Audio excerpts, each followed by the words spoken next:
Hello everyone. Welcome to the first episode of a new show called Chris's Classic Cinema. My name is Chris Wired and this is my good friend. Hi, I'm Jacob Niemuth. Today, for our first episode, we are going to be discussing films that take place around the 4th of July. As you can see, we're getting ready for the holiday, especially since it's around the corner. So we're going to be celebrating 4 films that take place during that time. First film is going to be going all the way back to 1912. Well, in this case, the film was made in 1962. That film is The Music Man, directed by Morton Costa and released by Warner Brothers Pictures. In the film, a con artist named Professor Harold Hill tries to set up a boys' band in a small Iowa town. Unfortunately, he gets a little too much in the role, especially when he falls in love with the local librarian. Yeah, the film features stereo sound, some fantastic choreography, same cast and crew as also the associated musical. Musical predates the movie by about a year, and it was a smash hit on Broadway. And it uses a variation of Technicolor, which gets rid of film grain and makes the colors more vibrant and much higher resolution, a much sharper contrast. So it's an excellent showcase of music, of sound, and also of color.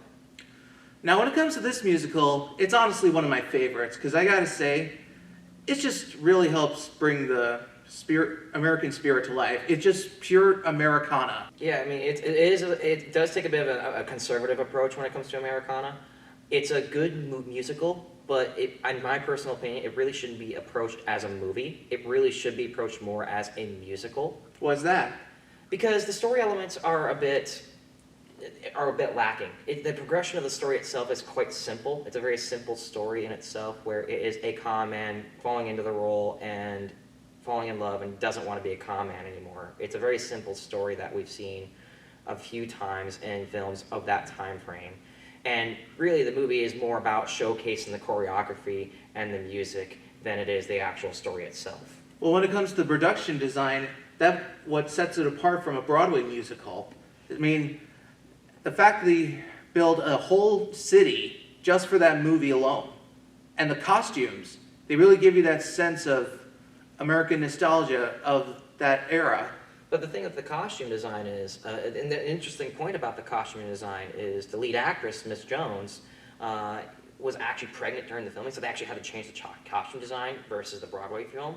But even the costume designers were brought in from Broadway. Everyone was brought in from the Broadway scene into the film. Even the director itself. Director and producer. You know, because the director also was the one that produced the film as well. Yes. Which was actually kind of rare for the time. Yeah. Actually. It's very rare that a musical crew comes in and does a movie basically from the ground up, as what they did. Yeah. Now let's talk about the lead actor, Robert Preston. Now this is the role that he originated on Broadway, and it got him a lot of critical acclaim. And I gotta say, he knocked it out of the park. Yeah, he was very, very good. It brings up an interesting question is, you know, because in the movie it's stated that, oh, he can't read a single note. Do you need to read notes to be musically inclined? Because he was fantastic when it comes to musical. Because even in his character, he was able to teach a barbershop quartet how to go. And, you know, that really speaks to his talent and ability of, oh, well, he's going to play this character that can't read a note, but can definitely play a note. Yeah, and then there's Shirley Jones as the librarian, Marion. And I gotta say, I think she did a great job. Very good job of playing the stuck-up, you know, stick in the mud role for the first half of the film. And when it comes to the chemistry between those two, you can tell that they really start connecting. They start connecting in the last third of the film, especially when her little brother, who, you know, would later go, you know, and the actor would later to go on to play in roles like Happy Days and stuff like that. Todd Howard. Ron Howard. Ron Howard, I'm sorry. Yeah, the future Oscar winner Ron Howard actually ends up playing the little brother Winthrop. If any of you aren't familiar, he made some of the best films of the last couple of years. Cocoon, Apollo 13, Jim Carrey's The Grinch, very underrated in my book. Apollo 13 is my favorite amongst that batch. But yeah, once the character Winthrop speaks more than a sentence, you know, that's when our main two protagonists really start to connect. Yes. Now let's talk about like some of the side characters. Buddy Hackett Buddy as Hackett. his sidekick. As the sidekick. You know, and of course, Buddy Hackett was one of the guys that did Shaboopy, one of the most classical musical numbers in all of film history. Funny enough, that number alone was actually parodied in an episode of Family Guy. It is, and I don't think it was just Family Guy either. I think other shows parodied it at some point too. But Yeah. it is a classical musical. It is every definition of a classic as it can get for a musical. Singing, dancing, elaborate costumes, Elaborate choreography, very elaborate choreography. courtesy of Ona White. Yeah. You know, that's probably one of the best parts of the film was the choreography. Just how grand it is compared to anything else that would have been out at the time. And the music, courtesy of the original Broadway composer Meredith Willson. And you can't, don't forget to shut out the Buffalo Bills.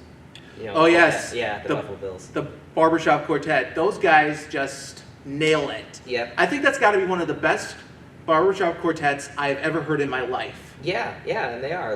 Well, again, they are one of the greats when it comes to the 1960s, and that was peak music. That was peak music in America. You know, you get the jazz movement just kind of fading out, and you get the rock and roll movement just fading in. So it's a very, very pivotal movement in America when it comes to music. Lots of different genres are both being invented and also faded out at the exact same time. Yeah, and when it comes to musicals, this was like one of the really big ones before it started going downhill, because it was around that area when Hollywood was just starting to change how it films. Yes, it's and again, very conservative film. You know, a lot of conservative ideas in the film were installed in that film. With that said, let's talk about the production. I mean, the editing is really good. I still don't know how they did a lot of the editing because, okay, with the editing of stereo sound, for example, stereo sound was very rare back then in the early 60s. You're talking some movie houses had it, but that's about it for when it comes to stereo. Because even music at the time, when you got a Schlack vinyl record, wasn't in stereo yet. That's how early stereo technology we're talking. Yeah. Stereo was only around for maybe 5 or 10 years, and who knows how long in movies. You know, and a lot of the stuff that was comped in for the movies, a lot of the sound effects, a lot of the anvil dropping, that had to have been a nightmare to comp in, because you can't really comp in or edit in much at the time. You're talking analog film strips they had to do this with. But when they use it, it really helps add to the humor of that scene. Yeah, a lot of humor, lots of humor in the movie actually, more than I was expecting. Yeah, this is a musical comedy, and I gotta say, it definitely can get you a few good laughs. Yes. Especially if there's the mayor's wife who is so stuck up and snooty. But she's definitely a character, especially when she starts becoming the lead dancer of the lead choreographer. And next thing you know, they're making Grecian urns. Yeah, it's a lot of very memorable characters in the movie that really you would think wouldn't really work in a musical, but they made it work. Yeah. There's one sequence in particular that I really thought was very cool. Right at the very beginning, what is considered like an early form of rap. Yep. Not to mention the stop motion animation at the very, very beginning, as an intro. That's probably my favorite part of the whole film is the stop motion animation along with the locomotive scene as they're going into River City. Yes. Based on a real place, by the way, River City. Where? Mason City, Iowa, is what it's based on. I believe it's the director's hometown, if I'm not mistaken. And it was actually where the world premiere was for The Music Man, was in Mason City, Iowa, which that was the town it was based on, was Mason City. Yeah. The film was a big success. It went on to receive 6 Academy Award nominations, including Best Picture of 1962. It lost most of its award to the big film Lawrence of Arabia, but it did went on to win 1 Oscar for Best Score of a Musical Film. And I gotta say, the guy who adapted the score did a great job. Fantastic job. It was basically a almost note-for-note replica of the musical, save for a few note changes and few melody changes, simply so that it can translate to film a bit better. Because again, film in the 1960s, a little difficult to work with when it comes to music. There are actually some really, really low notes, really, really high notes that film physically couldn't pick up at the time. So they had to modify the music a little bit to make sure it would fit better on film. But it worked. It worked very well. They made it work. In fact, this was so good, even the Hollywood Foreign Press gave it the Golden Globe Award for Best Musical Motion Picture. Yeah, it's easy to see why too once you watch the movie. It's almost made me want to watch it like in an old school movie theater versus in front of my computer screen or on a TV. Because it is that kind of film where you gotta put everything aside. Don't think of it as watching a movie. You're more watching an experience, a show. And that's what it is. It's a show. Warner Brothers wanted to showcase the best of what they had to offer. Their best film, their best music, their best choreography, their best actors and actresses. And this lovely little showcase. And you can't really think of it as a movie in that sense. You gotta really think of it more of as a show as it was intended to in the musical Broadway scene. And just in a movie format instead of a musical. Yeah, and I know that this isn't the only time it's been put on like a big screen. No, it hasn't. Back in like the early 2000s, The Wonderful World of Disney did a TV adaptation of it with Matthew Broderick and Kristen Chenoweth. Yes, and I believe there was also another very, very recent adaptation on Broadway just last year. With Hugh Jackman. And people are saying that was one of Hugh Jackman's best roles besides Wolverine. People could not stop raving about Hugh Jackman's role, and the adaptation was lukewarm, but his part in it was quite good. Well, it just shows that he's capable of so many roles. Mm-hmm. Robert Preston too. He was in so many movies during his time, not just musicals, but westerns, dramas. Yeah, he's what you would call an old school Hollywood man. He's had his skin in the game for a very long time up this point. Yeah. So all in all, we're going to be doing this rating from 0 to 5 stars. What would you give it? I'm going to give it 3.5 stars, mainly because it's a little long, almost 2.5 hours, maybe even a little bit more. And you really can't think of it as a movie. You have to think of it as an experience. And it really has to be the perfect scenario for you to watch it. Well, that doesn't really come that often. Well, I'm giving it 4 because this is, like I said, this is one of my favorite musicals ever. Heck, I was even in a kid's version of it, a kid's production of it when I was still in school. I was one of the barbershop quartet. Yeah, I can see why. You have the voice for it. I'm not much of a musical guy. That's why I gave it a little bit of a lower rating. And again, it is a little bit lengthy, and you really can't come at it from a standpoint of, I'm going to watch a movie and throw it on the background. No, you can't do that. You have to actually sit yourself down, get some popcorn, and enjoy the show. So if you're looking for a feel-good American film for the 4th of July to watch, The Music Man is definitely it. I would definitely recommend it, and I am so glad that we got to see it. Yes, it was a good experience. It was a lot of fun watching it. Next time I throw it on, it's gonna go on my big screen TV with Dolby Atmos. So that's it for our review of The Music Man. Up next, we're going 10 years ahead to 1972 with a film that takes place right at the start of America, 1776, based on the Tony Award-winning musical, directed by Peter L. Hunt and released by Columbia Pictures. During the Revolutionary War, the people of the Continental Congress are trying all they can to possibly declare independence from England. One guy in particular, John Adams, is trying to just persuade everyone he can, including founding fathers Benjamin Franklin and Thomas Jefferson, to vote for independency. Well, of course, at first it was all for nothing at first, because John Adams was not that likable of a character, very loud, very shrewd at times, and everybody else just wanted to get, kind of just end the war or bring everybody home because they all see this as a lost cause. So John Adams needed to bring in another congressman altogether to actually put on the docket, no, we actually want to vote on the Declaration. We want to make sure we declare our independence. And I gotta bring in other people outside of Congress to do so. I gotta say, first time I saw this, I did not expect it to be that good. No, I didn't expect it either. Especially when you look at how long the movie is. It's knocking on 3 hours. It's 2 hours and 50 minutes. Well, that's actually the director's Yep. cut.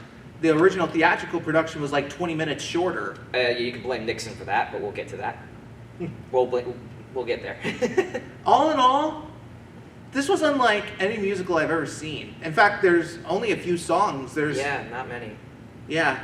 In fact, there's like a whole section of where there's not even any singing. It's like a whole half hour. I think longer than that even. You know, you almost forget. There are points in the movie and the story progression where you forget that it's a musical until they start singing.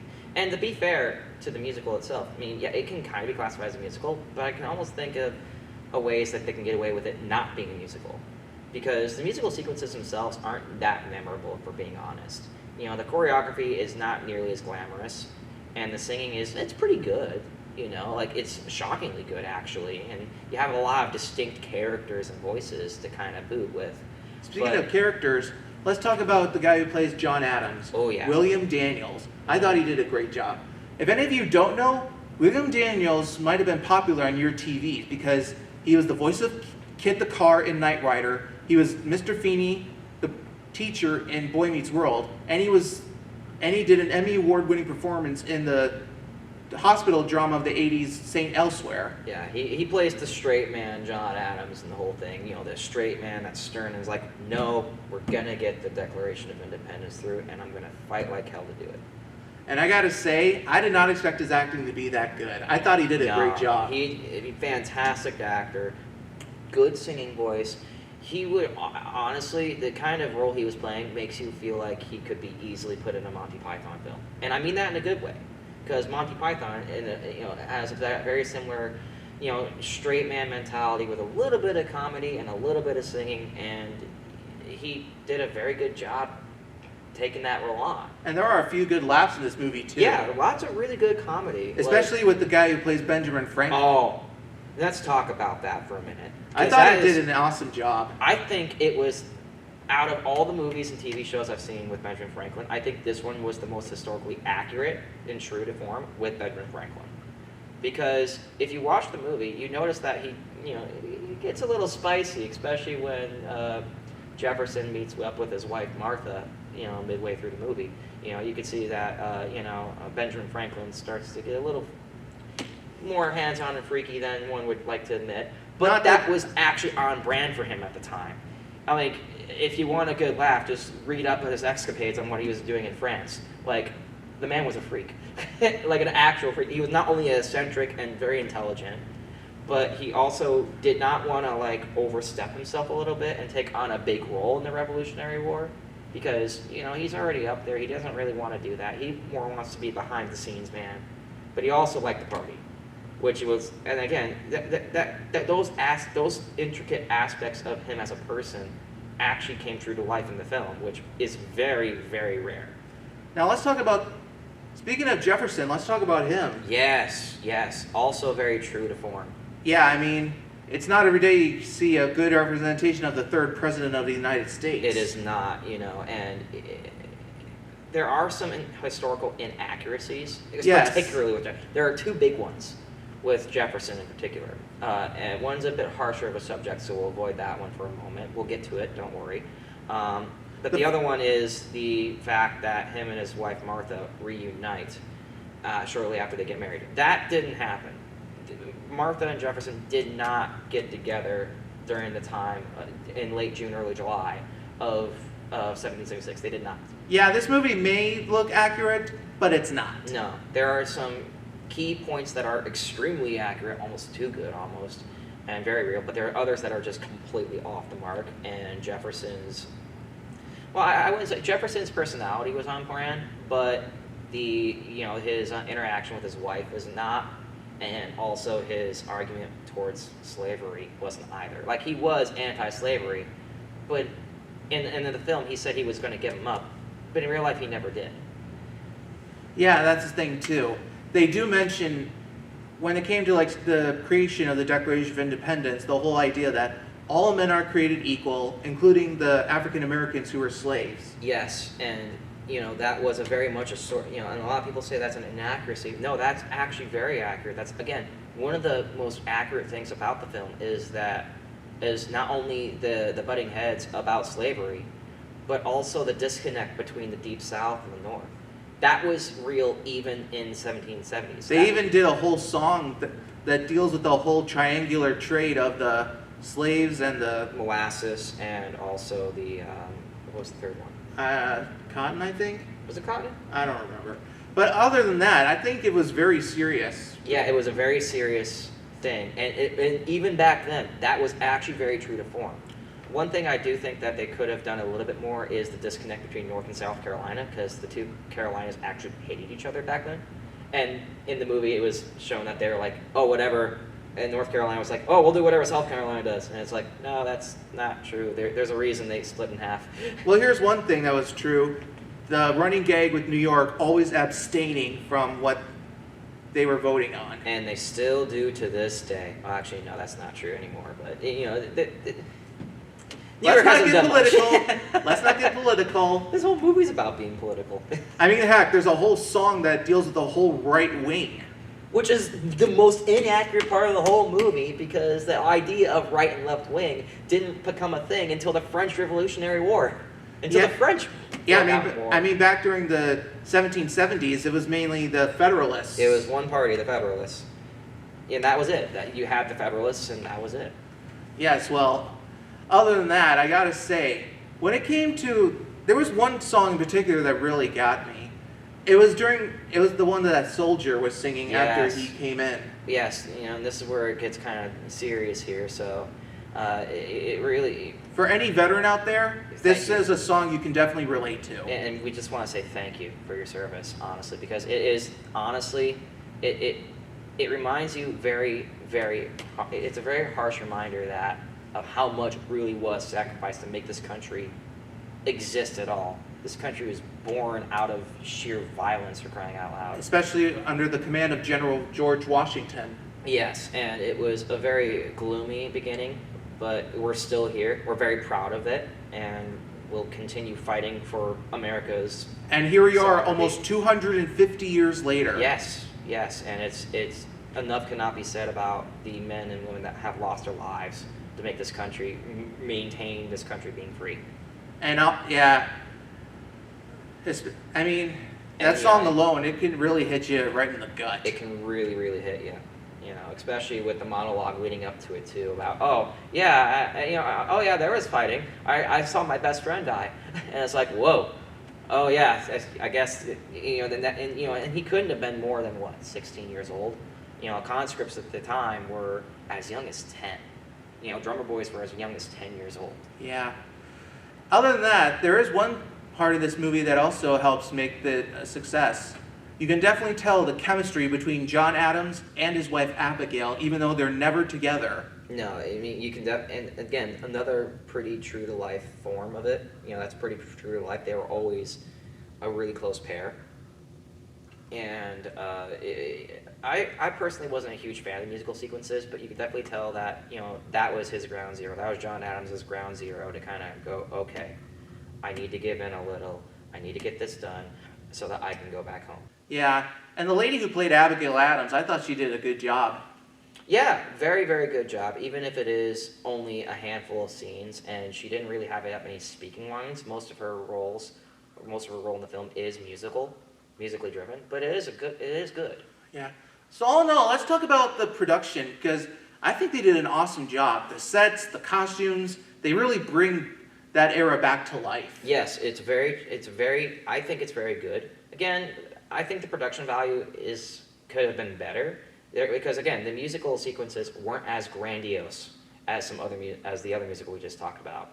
You know, I think the most grandiose musical sequence there was when John Adams was actually off and away, and the Pennsylvania senator, congressman, what was his name? Dickinson was rallying, and that was like the most grandiose musical sequence, was with the one featuring Dickinson. Now, and even that wasn't terribly that great. Yeah. Here's the thing too. When it came out, the film even earned an Oscar nomination for its cinematography, and I gotta say, they did a really awesome job with those camera shots. Yeah, they fantastic camera shots. You know, and you also had, and it's easy to see why, because there was also a lot of distinct characters. It's hard to believe. A lot of these distinct characters that were featured in the House of Representatives were true to life. And it's kind of wacky to think about that, and that is the word I'd use, wacky, because all these characters are wacky in their own way. You have this stereotypical Scotsman that really brings a gun, like this actual, like, true giant rifle in. You got this rickety old man that's got cancer. You have the drunk that's representing Rhode Island. You have the guy who's always abstaining for New York. Yep, and then of course you have the Deep South, who are very, very gentlemanlike and very, talk very slowly and have that slight Southern twang. Not too heavy yet, but yeah, it all these wacky characters that are true to life and that are literally making a country. And it's like, how? Yeah. Sweet Jesus, how? Like I said, this film was nominated for Best Cinematography, but it lost to another big musical film of that year, Cabaret. Yeah, I've never seen Cabaret, but it's easy to understand why. Yeah. All in all, what would you give this rating out of 0 to 5 stars? I think I'm going to give it a little bit of a lower rating. I think it's going to be a solid 3. I'll give it 3.5. And a majority of that really comes down to the musical sequences are a little bit lackluster, but the story progression is very good. But it is a little long, nearly 3 hours, 2 hours and 15 minutes for the director's cut, 20 minutes shorter. The reason it's 20 minutes shorter, fun fact, is because of the song about right wing and left wing. Yeah. Nixon didn't like that. President Nixon. President Nixon at the time did not like that, and of course this was amidst the Watergate scandal, and he was trying to have control over media at the time. So he asked if they could cut out that song in the movie, and they did, but then later left it in anyways for the director's cut. No wonder he resigned. That's not why he resigned. Let's not get political, but that's not why he resigned. All in all, if you're looking for like a time capsule to watch, like how America was born, 1776 is a good watch on the 4th of July if you're interested. Very good. It's a very good, again, it gives you a real sense of what kind of men actually brought this country into existence, because a lot of the characters, again, are pretty true to life. More so than a lot of other media, even now. Because again, Ben Franklin's, they actually nailed Ben Franklin to a T, which was surprising. Okay. So that was our take on 1776. Now we are going to what is considered the granddaddy of summer blockbusters. I am talking about the one and only Jaws, directed by Steven Spielberg, released by Universal, and released in 1975. In a beach resort, there is this guy, police chief, who finds out that there's a killer shark out in the open, and it's up to him and a bunch of guys to try to take it out before any more tourists end up getting eaten. Mm-hmm. Now this is the film that put Steven Spielberg on the map. Yes, it was also the end of an era, really, for creature features. It was the last great creature feature before any sort of things after that become more slasher and hokey horror films than a creature feature. Now this film, if you haven't seen it, you've got to. Because this is It's one of the greatest films of all time. Like I said, this is basically the granddaddy of summer blockbusters. If it wasn't for this film, we wouldn't have had huge hits like Star Wars, Indiana Jones, Back to the Future. We wouldn't have we wouldn't have Back to the Future. We wouldn't have Jurassic Park. We wouldn't have had Ready Player One. Basically, every single modern summer hit since, and even to this day, it can pay a tribute to Jaws in some way. And Steven Spielberg, like I said, this was the film that put him on the map, and he just nailed it. Yes, he wanted to make the ultimate shark flick. That was the goal of this. He had a goal of making the ultimate shark flick out of this story, out of the original book. And I think in every single way, he more than exceeded expectations. Yeah, in case you didn't know, this movie was actually based on a book by the co-writer of the screenplay for the movie, Peter Benchley. Yes. And I gotta tell you, I actually found out that when it comes to like the characters in the book compared to the movie, they're actually not as likable as in the movie. No, but of course, every movie has to have a character that's likable, right? That's relatable. And that's one of the things I really appreciate about Jaws, the original Jaws film, is how relatable and real it is. Like, take the summer scene, for example, with let's take the Bad Hat Harry scene, right? Shortly after the first shark attack scene where everybody's a little anxious. You see a really real depiction of summer in America on a beach.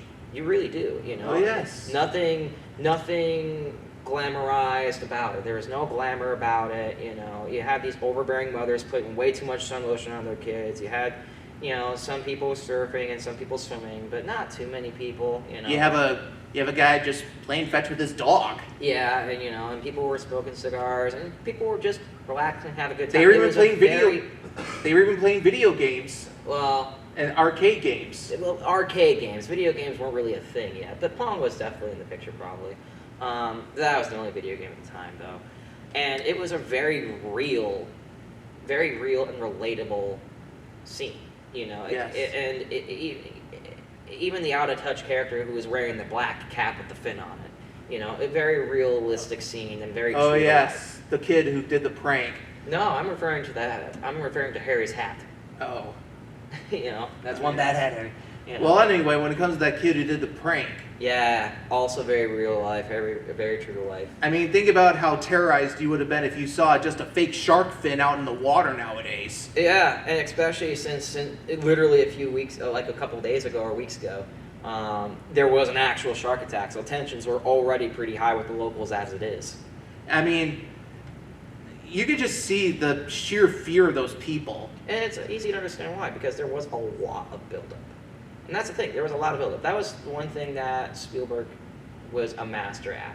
You know, he really took the pages out of like the movies like The Birds from Hitchcock. You know, it had a Hitchcock-esque style buildup where you don't even see a shark for the first. Aside from the opening scene where the girl is skinny dipping and gets eaten. That's considered one of the scariest moments in the history of cinema. You don't see an actual shark for the first half hour of the film. That's a pretty significant chunk of time. You know. Yeah, I mean, even when he's attacking on the 4th of July, you can barely see it. Barely see it. It's the theater of the mind and the fear itself, the actual tension that makes it a horror movie, not the creature. Yeah. Now let's talk about the characters. Mm-hmm. There are the three main stars of the film, Mm-hmm. and they each work off perfectly. Yes. There's Roy Schneider as the police chief, Mm-hmm. Richard Dreyfuss as the marine biologist, and Robert Shaw as the down-to-earth fisherman who's stopping at nothing to find the shark. You have the straight man who's the police chief, you have the nerd, and you have the grizzled adventurer who's seen some stuff. Yes, I mean... Three very interesting and dynamic characters that played off each other very, very well. And the chemistry between the three of them, perfect. Absolutely perfect. And that was the only three characters, like half the movie. Yeah, I mean, the second half of the movie, it's just those three guys out in a boat in the middle of the ocean. Trying to get the shark.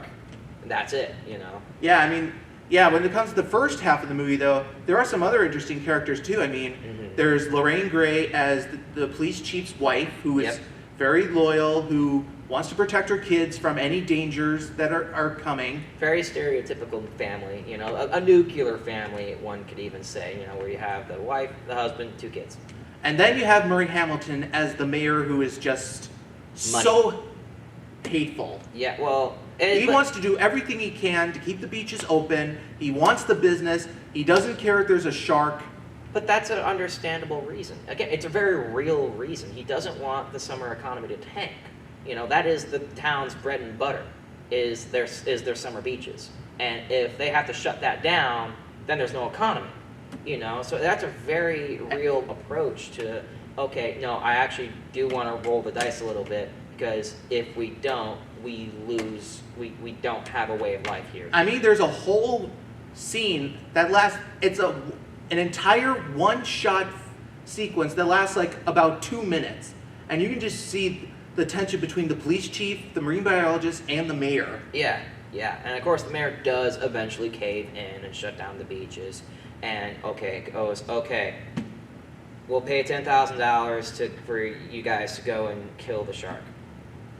Now, when it comes to the shark itself, partially one of the reasons why you don't see it in the first half, well, you see, back then they used animatronics instead of CG, and the shark wasn't working at all. No, but it didn't need to. And again, that was Spielberg's specialty, was using stop-motion animation, claymations, and animatronics. Those were his bread and butter. He didn't even want to use CGI for Jurassic Park. He wanted it to just be the same thing he did with Jaws and other films. It was, okay, I just want a really, really good animatronic, some really good claymations, that's it. Yeah, well, when it comes to Jaws, I mean, even a scene, that scene with the pier, with the roast. I mean, you see the pier actually turn around, and suddenly it's like, oh crap! It's on. It's after him. He got to get out of the water as soon as possible. Yeah, yeah. And again, a lot of tension. Especially with the two notes. Yes. The two notes. Courtesy of the legendary film composer John Williams. Now, this guy made two notes, and he made them two of the most iconic music notes in the history of film scores. Yep. Not only that, he won several awards, including an Oscar, a Grammy, a Golden Globe. Two notes. It's literally the equivalent of, it's those stories where you sometimes hear in academia where there's this one guy who wrote a thesis for his doctorate and it was only one page long or one paragraph long. That is the equivalent of that but cinema, and it actually happened. Imagine losing to that. Imagine being the guy who wrote this very complex piece for another film, and then you get outdone by two notes. Yeah, I mean, this was the film that basically made John Williams the film composer that we know him as today. Yes, reprising his role for Jaws 2, and also, which we'll be talking about later. Yep, and also doing many other films. Star Wars, Indiana Jones, Jurassic Park, almost every film Steven Spielberg has done. Yeah, those two are an iconic pair. And enough can't be said about his long and also impressive career in the music industry when it comes to film. If you're watching this, John Williams, I want to personally thank you. You have been a huge influence of so many people, especially us. I mean, the fact that you've been doing film scores for about 60 years, that is just incredible. I have a challenge for you. Make a film score and win a nomination with one note now. You only get one note to work with. That's it. not five like in Close Encounters of the Third Kind. Not two like Jaws. You get one note. You do it too. If you get a nomination, that would be awesome. Yeah, that'd be funny. I would love to see you win at least one more Oscar before we lose you forever. And it better be with one note. It has to be with one note. Yes. Other than that, also the production, they really bring that summer feeling to life. They do. Very little life. Courtesy of filming locations at Martha's Vineyard in Massachusetts. Yeah, and when it comes to production, they really didn't do anything that I would consider to be bleeding edge or groundbreaking. Because all they did was use very tried and true methods of film, and that's it. And they just did a very, very good job at that. In fact, this film was so good, it received 4 Oscar nominations, including Best Picture of 1975. Yeah, and they didn't do anything stellar. They didn't do animatronics. That's been a thing for about 5 or 10 years. Godzilla was doing that for a while. Underground water shots. They've been doing that since Creature of Black Lagoon, and even before that a little bit even. So waterproof cameras were always been a thing. Yeah. So a boat shots with a helicopter. Again, they've been doing that since Korea.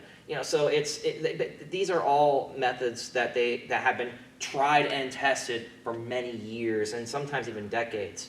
And they just brought in people that knew their stuff. That was that. In the end, this film earned 3 Oscars. Best Original Score for John Williams, Best Film Editing, and Best Sound. Yeah, and again, they didn't use anything stellar or groundbreaking. They just used tried and true methods, and they just did it very well and were very meticulous about it. I actually remember reading that Steven Spielberg was kind of ticked that he didn't get nominated for Best Director for the Oscars. Later. He'll get one later. He'll get one later. Well, it won't be until Close Encounters of the Third Kind. Yeah, that's true.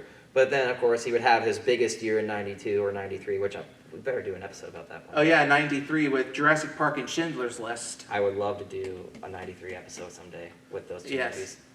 All right, well, all in all, what would you give this? 4, easy 4, maybe even 4. Oh, no, 4.5. I'll give it a 4.5. 4.5 as well, because like I said, this is a must-watch. It is. The American Film Institute named it as the second most thrilling film of all time, right behind Alfred Hitchcock's Psycho. And I believe it's also one of the films that's listed in the 100 films that you must watch before you die. Yes, and this was, and like I said, this has like one of the most iconic film scores of all time. It's one of the greatest films of all time. it's a must-watch. Yeah, fantastic monologues, fantastic characters that are extremely memorable. Oh yes, the one monologue alone with the USS Indianapolis, Robert Shaw knocked it out of the park. Yes, and also his introduction to the his intro to the movie as well. Yeah, with just a simple. I got stuff under my nails. Anyways, I should not have done that. Well, anyway, like I said, Jaws is a must-watch. If you're looking for a film to be on the edge of your seat for the 4th of July, this is it. I agree. I wholeheartedly agree. So that was our review of Jaws. Now we're going 3 years ahead to 1978 with the sequel, Jaws 2, directed by Janik Schwartz and released by Universal. Just when people in Amity Island thought it was safe to go back in the water, another shark comes up. And now it's up to Chief Brody himself to take on the shark, and to make things even more complicated, his kids and a bunch of teenagers are in danger of being eaten by it. Yeah, much higher stakes. And of course, it has to be for a sequel to be, you have to have more of everything. Now, when it comes to sequels, this isn't bad. No. It could have been much worse. If you're wanting to watch the next 2 sequels, don't bother. Don't. Nope, don't bother. I mean, I suppose you could get away with Jaws 3D if you want the hokey 3D stuff, but other than that, I wouldn't even bother with that even. Both of them are piles of garbage in my book. Yeah, I mean, Jaws 2 is... If Jaws is the last of a great... is one of the last great... creature features. If Jaws is the last great creature feature, then Jaws 2 is the first of its kind, too. It is a first of its kind slasher. It's the first slasher. Yeah, I mean, it's the basic story. I mean, you got a bunch of teenagers, they're in a boat race, and you're like, who's gonna die? Yep. Place your bets.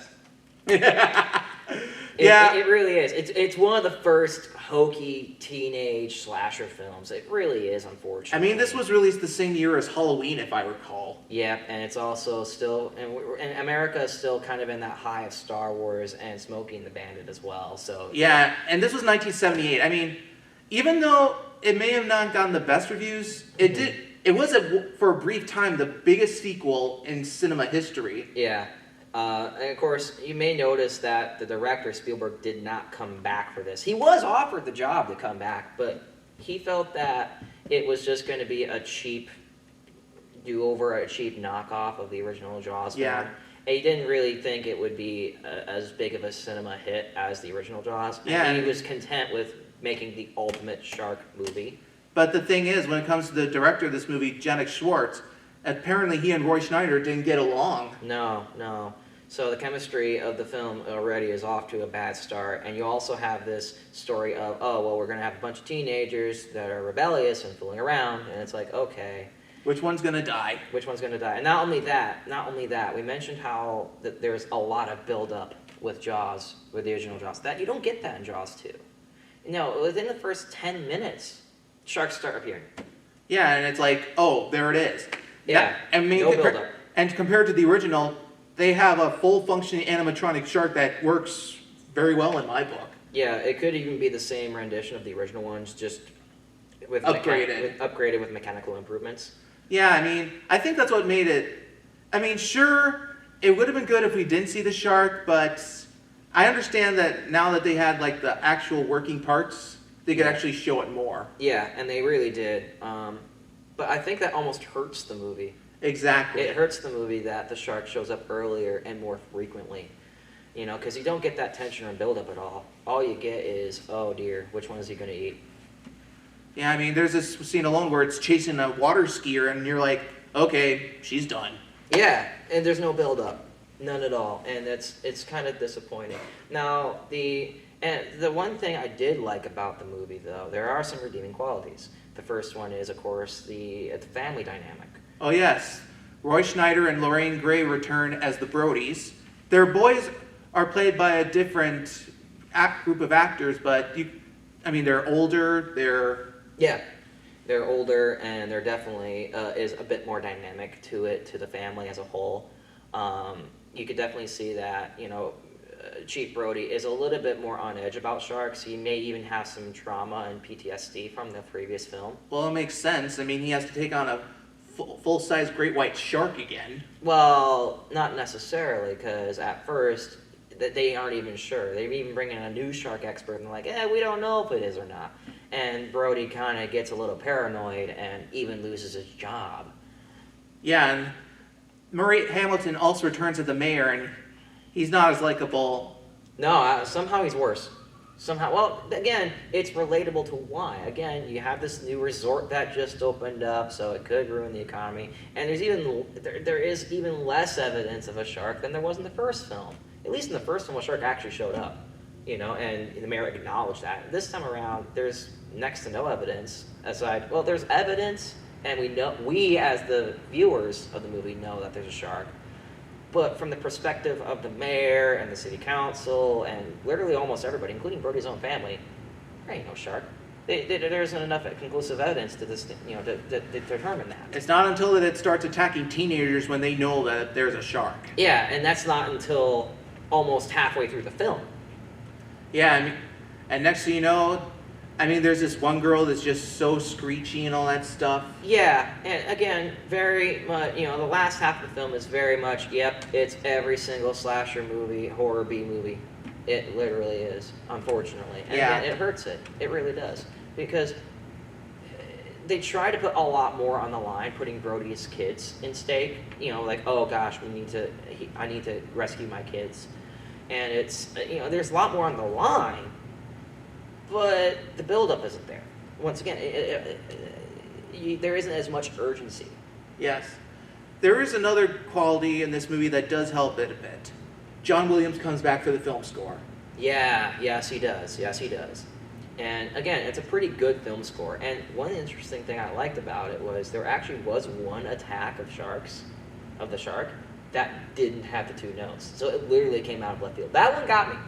There was one attack where the two notes didn't precede it, and the two notes where didn't precede it, and that one got me. That one got me to jump a little. Yeah, this was one of, when it comes to sequels, like I said, this isn't the worst. It could have been much worse. If you're looking for the other two, like I said, I wouldn't recommend them one bit. No, there are some aspects where they're really good. Like, I think my favorite part of the film was the fight scene where Brody uses his knowledge of the shark I'm going to focus on noise and electrocutes the shark. That's also a really good part of it. That's a worthy climax to the original. It's a very worthy climax. However, it does kind of leave a plot hole of how does everybody get back home, because Brody's radio is conked out and the boat's conked out. How does everybody get back home? That is a minor plot hole that I feel is kind of lacking. Yeah, and like I said, when it first came out, it was at one time the most successful sequel of all time. Until, if I recall, Rocky 2 took its place. Rocky 2 and then Back to the Future Part 2. Yeah. Both are... don't forget The Empire Strikes Back. Empire Strikes Back. All those come out quite a bit later, sometime in the 80s. Yeah. But Jaws 2 was probably the first sequel. Like direct sequel to a film. Like there are other movies that had sequels, but not nearly to this caliber. It was one of the highest grossing films in 1978. Yeah. The biggest film of that year was Superman. Yep. And it's easy to see why. Again, Superman, we can talk about that at a later time, but Superman is deserving of that. Yeah. So, this might have been brief, but when it comes to Jaws 2, personally, like I said, it could have been much worse. I'm giving this a grade of 3 out of 5 stars. I was going to give it 2.5. Because, again, it's not much climax, and it's just a hokey horror film. And again, it's the first of its kind. So if you're into those kind of films where you like, slasher films, and plus its tagline, movies. Is like one of the most famous in cinema history. Just when you thought it was safe to go back in the water. Yeah, and that tagline's been rehashed over and over and over again. Yeah. And again, it really set a precedent for bad shark movies. It really did, because then you get Shark 3D, you get Jaws 3D, and then you get Sharknado. So Jaws 2. Well, when it comes to Sharknado, I've heard that they're actually considered so bad they're good. Yeah, but Jaws 2 is kind of the point where it's like, okay, we're still taking shark movies seriously, and then it's just downhill. Yeah. And and even to this day, I think they are still doing new Jaws films, if I'm not mistaken. Well, not Jaws in general, but just shark films. Yeah, because I think the most recent Jaws film wasn't that long ago. I mean, it's not like we're gonna have like a Jaws 19 like in Back to the Future Part 2. Where I'm not taking chances. There's been so many rehashes of so many movies, I wouldn't put it past them. Well, we're already past the year that movie Back to the Future Part 2 takes place in. Yes, but they were were off about a few things. They were also off about the world, about the Cubs winning the World Series by 1 year. But they got the Nike shoes correct. Yeah, well, anyway, that was our review. If you're looking for an okay movie to watch after Jaws, if you're looking for just a double feature for the 4th of July. Yeah, it's a good double feature option. Also, if your local drive-in movie theater, if that still exists, I know there's 2 by me. If they never do a Jaws night where they do Jaws 1 and 2, oh yeah, go for it. 100%. Yeah. So that was our take. Well, anyway, as you can see, we're going to be getting ready for the 4th of July pretty soon. I hope you have a great holiday. Yeah, my bratwursts are burning. Yeah. Our next episode, we're going back to the 1930s, almost about 90 years ago, and we'll be looking at 4 films featuring dance sequences from one of the most influential choreographers in the history of cinema, Busby Berkeley. Mm-hmm. Till then, I'm Chris Wired, and this is Jacob, and Hello. thank you for Bye. watching Chris's Classic Cinema.